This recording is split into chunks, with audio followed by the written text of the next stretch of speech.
Now let's draw the same curve earlier, and now let's try to approximate it using left endpoints. Same curve. And now we're going to use left endpoints. Right. So now again, same between A and B. We're going to divide this area into n rectangles.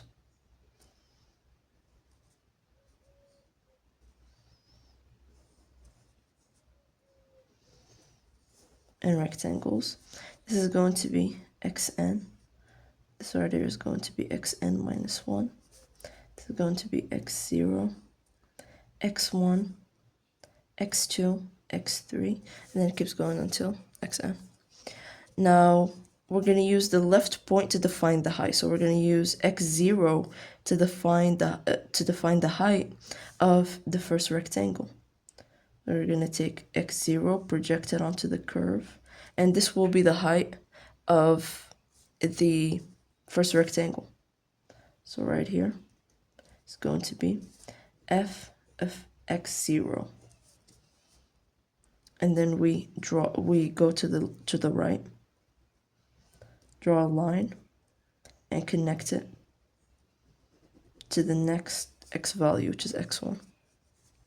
Same goes for x1.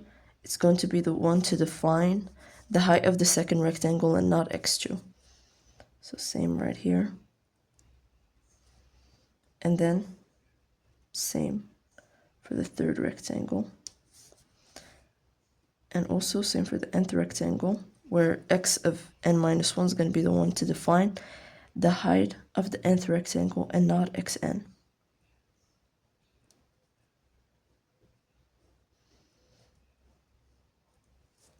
Right. This is going to be the first rectangle, second, third, and this is the nth rectangle. Now, as you can see right here, there's certain areas right here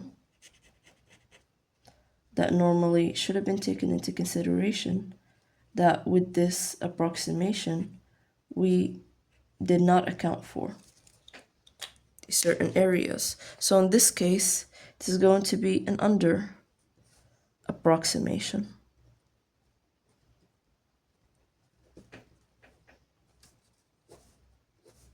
For us to actually count the area according to this approximation, again, we'll do the same thing. Define this distance as delta x, since it's this area is x1 minus x0, or x2 minus x1, or x3 minus x2, or generally xn minus xn minus 1.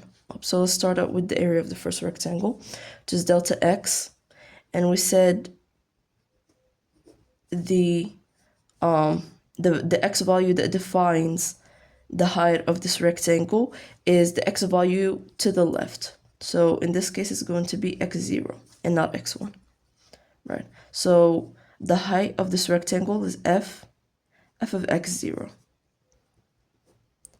And then after that, we're gonna do the area of the second rectangle, also same with delta x, times f of the point to the right, which is x1. And this is going to keep going until it reaches the nth rectangle, which is also defined by the width delta x, and the height f of xn minus 1, the point to the left, xn minus 1. So now again, let's factorize by delta x. And now we have here f of x0 plus f of x1 plus f of x2. And it's going to keep on going until it reaches f of x minus 1. Now again, we can use the sigma notation. So for us to use the sigma notation, we have to see what varies in these. What varies is this little number down here, 0.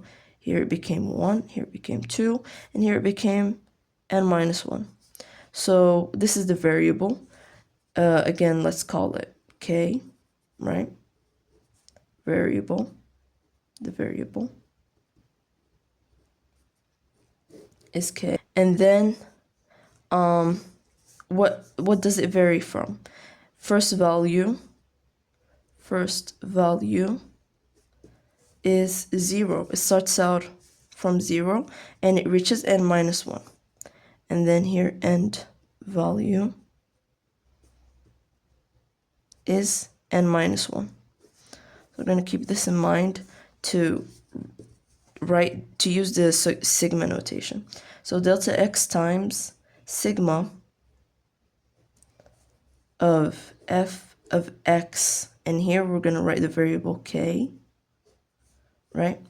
And k starts out from its first value, 0, to its last value, n minus 1. And up here you can also write k equals n minus 1. But just to make it short, we just write n minus 1. So this is the area approximation using left endpoints.